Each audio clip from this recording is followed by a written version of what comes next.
Preparing to unveil her highly anticipated spending review, very extremely aggressive spending review. NHS, schools, Chancellor police and Rachel other public Reeves, services prices, will get over the next few UK years. 2005. This review will take the Labour government right up to the next general election. Our business correspondent Mark Ashdown explains. The haggling is over, the budgets are set, and today we find out the government's spending plans. Yeah, live. Woking, the council has had years of financial difficulties, and people are keen to see services improve. I have 4 kids myself, and I'm constantly looking for new things, and that's something I would definitely kind of prioritise. So investment in children's sort of services, things. That's my town, that's my home. So you'd like to see more money spent on the NHS? Well, they could always spend more money on it. Yeah, I mean, I've been waiting a long time now for... Tell me about it. The council facilities that we access... Let alone the community hospital and to get a dressing done. The roads, I think... 8 hours wait to see a nurse. Need to be in Woking locally. So spend money on everything. We need to spend money on everything. Plus, we need to create jobs. The government wants to increase total spending. Oh, love, there's plenty of jobs at the cemetery at Brookwood. Go there and get a job. Last year, £202 billion was spent on health. If you like the weather outdoors. 40% of all spending. Historically, that's risen by an average of 3.6% a year. It's not clear if that will continue.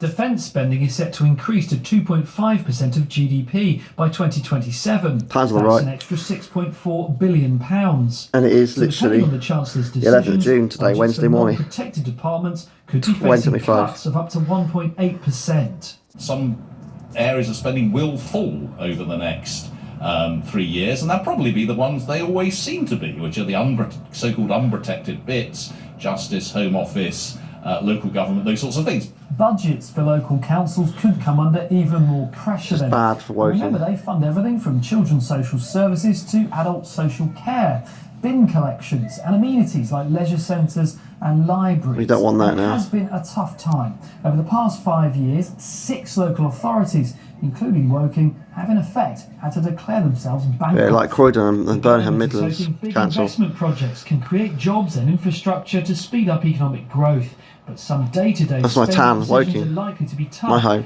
And will affect local services across the country. Mark Ashdown, BBC News. There are jobs around Woking, but not the jobs people want to do. Let alone being a carer, which is really bad pay.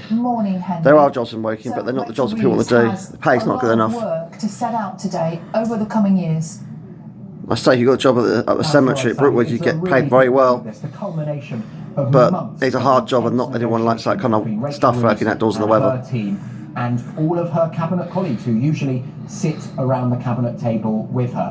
What she's going to try to do today, I think, is be positive. She's going to talk about investing in Britain's renewal. And I think that signifies that she's operating really on 2 different time frames today. And let me explain what I mean by that. In the medium and long term, this government is going to be generous. They are borrowing tens of billions of pounds in order to invest in projects. For example, we're learning today that £39 billion that is more generous than I say they would be. Yesterday about nuclear, and the week before about transport projects.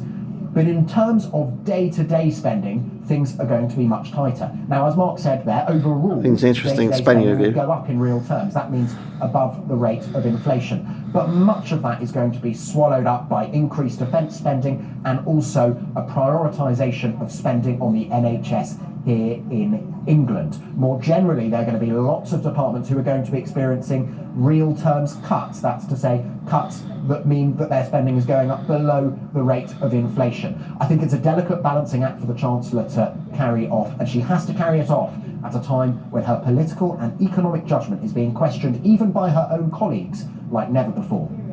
She's basically under a lot of pressure. She could lose her job, guys, or get replaced. Would surprise me.